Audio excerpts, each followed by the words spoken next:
বর্ষার বৃষ্টিতে একদিকে নাজেহাল শহরের পাশাপাশি সমগ্র রাজ্যবাসী, তার ওপরে আবার রাতভর বৃষ্টি হলেই শহরের নানা এলাকায় জমছে জল।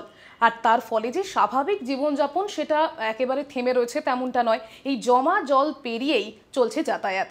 আর এর ফলেই কিন্তু বাড়ছে নানা ধরনের অসুখ বিসুখ। এই বর্ষার সময়তে ডায়রিয়া, কলেরার প্রকোপ কিন্তু যথেষ্ট বেড়েছে। তবে তার পাশাপাশি এই বর্ষার সময় আরও নানা ধরনের জলবাহিত অসুখ বিসুখ বাড়ে, এবং এই ক্ষেত্রে কিন্তু মূল কনসার্ন বা আমাদের চিন্তার জায়গা শিশুদের ক্ষেত্রে। সে ব্যাপারে কথা বলবো, আপনি কিভাবে আপনার শিশুর জন্য সতর্ক থাকবেন সবটাই জানবো। এই মুহূর্তে আমার সঙ্গে উপস্থিত রয়েছেন ইনস্টিটিউট অফ চাইল্ড হেলথের বিশিষ্ট শিশুরোগ বিশেষজ্ঞ ডক্টর জয়দেব রায়। এস নিউজের পর্দায় স্বাগত স্যার। একটা বিষয় স্যার বলুন, যে বর্ষা একদম ভরা বর্ষাতেই আমরা রয়েছি, এই সময়টা কলেরা ডায়রিয়ার কথা তো বললাম, এর পাশাপাশি আর কি কি ধরনের অসুখ বিসুখ দেখা যায় বিশেষ করে? প্রথম কথা হচ্ছে, এই যে জলটা জমছে এটাতে অনেক সময় মশকবাহিত রোগরাও কিন্তু দেখা যায়। যেমন এই বর্ষার শুরুতেই দেখবেন, প্রত্যেক বছর দেখবেন ডেঙ্গুর খুব প্রাদুর্ভাব বাড়ে, আর ম্যালেরিয়ারও আজকাল কিছু কিছু ম্যালেরিয়াও দেখা যাচ্ছে অন্যান্য বছরের তুলনায়। কিন্তু প্রধানত যেটা আপনি বললেন, জলবাহিত রোগ তো প্রচুর পরিমাণে দেখাতে পারে। জলবাহিত রোগ বলতে একটা তো গ্যাস্ট্রন্টিসের কথা আমরা জানি।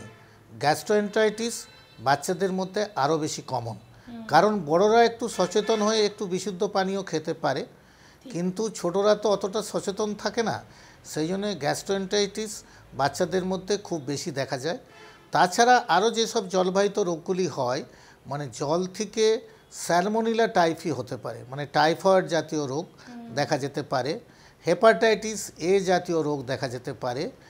আর খুব রেয়ারলি, আমাদের এখানে খুব কমন নয়, এই যে জলটা জমে যাচ্ছে তার উপর দিয়ে যখন হেঁটে চলে বেড়ায়, সেখান থেকে কখনো কখনো ভেরি রেয়ারলি আমরা স্পোরাডিক্যালি লেপ্টোস্পাইরোসিস পেয়েছি।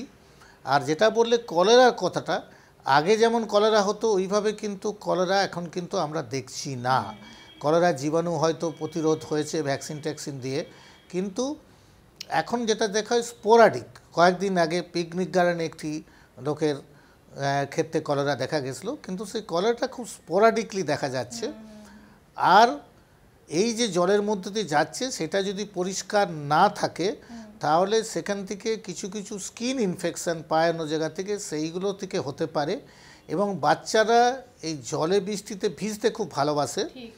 এই ভেজের সাথে সাথে কিন্তু আমরা এই সময় অনেক ভাইরাস ঘটিত রোগও খুব বেশি দেখতে পাচ্ছি। একদমই তাই। এখন যে ধরনের পেশেন্ট বা বাচ্চারা আপনার কাছে আসছে এই ধরনের সমস্যা নিয়ে, কি ধরনের সিমটমস জেনারেলি দেখা যাচ্ছে যেটা নিয়ে আপনার কাছে আসছে? সবচেয়ে বেশি আছে ভাইরাস ঘটিত রোগ, আর সাথে সাথে কিন্তু এই যেটা বললেন গ্যাস্ট্রোএন্টারাইটিসটা বেশি আসছে। টাইফয়েডও আমরা অনেক দেখছি। এই তিনটেই আমরা সবচেয়ে বেশি দেখতে পাচ্ছি, এবং হেপাটাইটিস এও আমরা দেখছি। স্পেসিফিক্যালি এখানের মধ্যে একটা কথা আমি বলতে চাচ্ছি, যে খুব ইউনিভার্সালি কিন্তু টাইফয়েড ভ্যাকসিন বা হেপাটাইটিসের ভ্যাকসিন অনেক বাচ্চা নেয় না।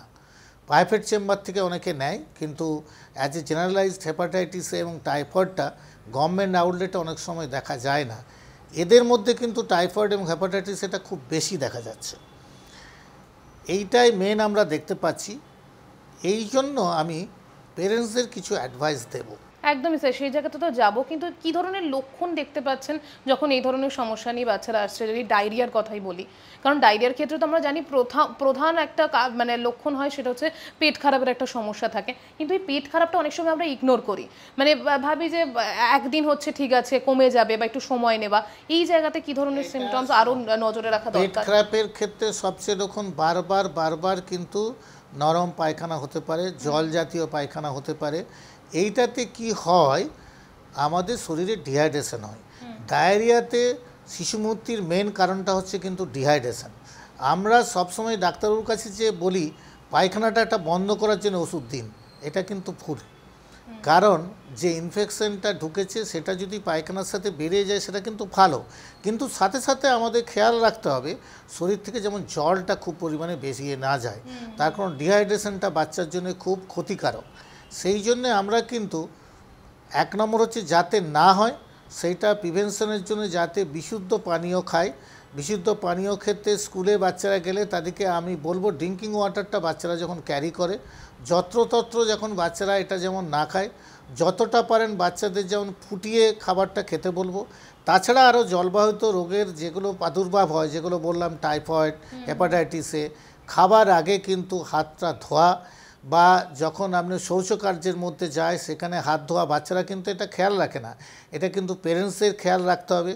ডিহাইড্রেশনের ফিচার হচ্ছে কিনা, পেচ্ছাপ কমে যাচ্ছে কিনা, বাচ্চা নেতিয়ে পড়ছে কিনা, এগুলো যদি নিয়ে আসে তাহলে সেখানে হসপিটালাইজ করতে হবে। সেইটা যাওয়ার আগে থেকে আমি বলবো ওআরএসকে কিন্তু আপনারা গুরুত্ব দেবেন। ওআরএসকে কিন্তু আপনারা ওষুধ ভেবেই কিন্তু খাওয়াবেন। এ তো ওআরএস তো দেওয়া যায়, ডাক্তারবাবু আর একটা ওষুধ দিন, লোকে এটা বলতে থাকে, কিন্তু ওআরএসটাই কিন্তু বাচ্চাদের জন্য মেন ওষুধ। অ্যান্টিবায়োটিক ডায়রিয়ার ক্ষেত্রে তার ইন্ডিকেশনটা কিন্তু খুব কম।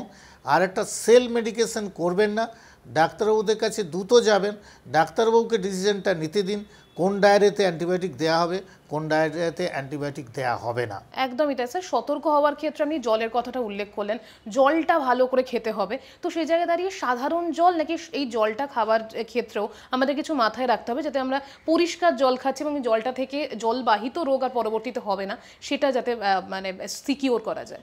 জলের তো পরিষ্কার দেখাচ্ছেও, আমি বলবো জলটা ফুটিয়ে খেতে পারলে সেটা আরও বেশি ভালো। আর ক্ষেত্রে যেমন বললাম, যখন ডায়রিয়া হচ্ছে আপনি ডাবের জল খেতে পারেন। ডাবের জলটা কিন্তু জেনারেলি কন্টামিনেশন হয় না, তবে কাঁটা ডাব খাবেন না, কাঁটা ডাবটা না খাওয়াই ভালো। আর এই সময় আমরা যেটা বলে থাকি যে ফাইবারস, আমরা তো এখন ফাইবারস খাওয়ার দিকে খুব ঝুঁকেছি, কিন্তু ডায়রিয়া অবস্থার সময় কিন্তু ফাইবারসটা চলবে না। যে জন্য আমরা বলি যে রুটি জাতীয় জিনিস বা ফলের রস, এগুলো কিন্তু ডায়রিয়া চলাকালীন খাওয়া কিন্তু উচিত নয়। একদমই তাই। আর আপনি ওআরএস এর কথা বললেন, তো এরকমই সাধারণ যেগুলো আমাদের মাথায় দরকার রয়েছে রাখার, যেটা ঘরোয়াভাবেই যাতে খুব মানে খুব জটিল জায়গায় পরিস্থিতি না যায়, সেটার জন্য যদি কিছু পরামর্শ দেন। প্রথম কথা যেটা আমি বললাম যে বাচ্চাদের ঠিকমতো করে খাওয়ার আগে বা শৌচকর্মের পরে ঠিকমতো করে হাত ধুচ্ছে কিনা সেটা দেখতে হবে। পরিষ্কার পরিচ্ছন্ন বাচ্চাদের রাখা, সেটার ক্ষেত্রে খেয়াল রাখতে হবে। দ্বিতীয় যেটা বললাম যে যখনই ডায়রিয়াটা শুরু হবে তখনই কিন্তু ডাক্তারবাবুদের কাছে যাবেন, তাহলে যদি আর্লি ট্রিটমেন্ট হয় তখন কিন্তু খুব খারাপ অবস্থায় যাবে না। মোস্ট অফ দ্য কেসে ডায়রিয়াতে কিন্তু একটু ওয়েট করতে হয় ঠিকই, কিন্তু ওআরএস দিয়েই বাচ্চারা ঠিক হয়ে যায়। রেয়ারলি অ্যান্টিবায়োটিক লাগে, রেয়ারলি অ্যান্টিবায়োটিকের জন্য জ্বর আসলেই যে অ্যান্টিবায়োটিক দিতে হবে তা নয়, সেটা ডাক্তারবাবুর পরামর্শ মতো অ্যান্টিবায়োটিকটা খাওয়াবেন, এবং জ্বরের জন্য প্যারাসিটামল জাতীয় ওষুধ দিতে পারেন। ভাইরাল ডায়রিয়া যেগুলো হয় সেই সময় অনেক সময় সাথে হয়তো সর্দি কাশিও থাকে, সেখানে অ্যান্টিহিস্টামিনিক জাতীয় ওষুধ দিতে পারেন। আর যেটা হচ্ছে প্রিভেনশনের জন্য আরেকটি কথা আমি বলবো, যেটা হচ্ছে যেসব ভ্যাকসিনগুলো অ্যাভেলেবেল হয় সেটা যথাযথ সময় ভ্যাকসিনগুলো নেবেন। যেমন টাইফয়েড ভ্যাকসিন কিন্তু অ্যাভেলেবেল, টাইফয়েড কিন্তু একটি জলবাহিত রোগ, টাইফয়েড ভ্যাকসিনটা অতি অবশ্যই নেবেন। যারপরে হচ্ছে ধরুন হেপাটাইটিসে ভ্যাকসিন পাওয়া যায়, হেপাটাইটিস এ ভ্যাকসিনটা অতি অবশ্যই নেবেন। এইগুলো যদি আপনি খেয়াল রাখেন আর তাহলে কিন্তু আপনার বাচ্চা সুস্থ থাকবে। এবং আবার আমি বলবো সেলফ মেডিকেশন করবেন না, আর আর্লি ডাক্তারবাবুর কাছে যাবেন, যাতে বাচ্চাটা লেট স্টেজে না যায়, তাকে যাতে হসপিটালাইজ করতে না হয়। আর একটা জিনিস এটা আমার মনে পড়লো এখনই, যে বাচ্চারা বৃষ্টিতে ভিজে আসলে ভিজে জামার কাপড়গুলো বেশিক্ষণ পরিয়ে রাখবেন না, এটা দ্রুত চেঞ্জ করে তাকে কিন্তু ভালো গায়ে জল দিয়ে ধুয়ে দিতে হবে। সেটা জলবাহিত রোগের সঙ্গে সম্পর্ক নয়, কিন্তু বর্ষাকালে এটা খুব একটা ইম্পর্টেন্ট ব্যাপার, না হলে কিন্তু বাচ্চারা ভুগতে থাকবে। কারণ ওরা তো স্কুল থেকে আসছে, ওই নিচের জলে দৌড়াতে ভালোবাসবে, আর বৃষ্টি পড়ছে তাতে ভিজতে ভালোবাসবে।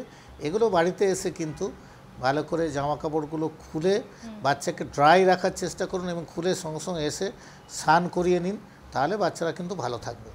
একদমই তাই। অসংখ্য ধন্যবাদ ডক্টর আপনাকে।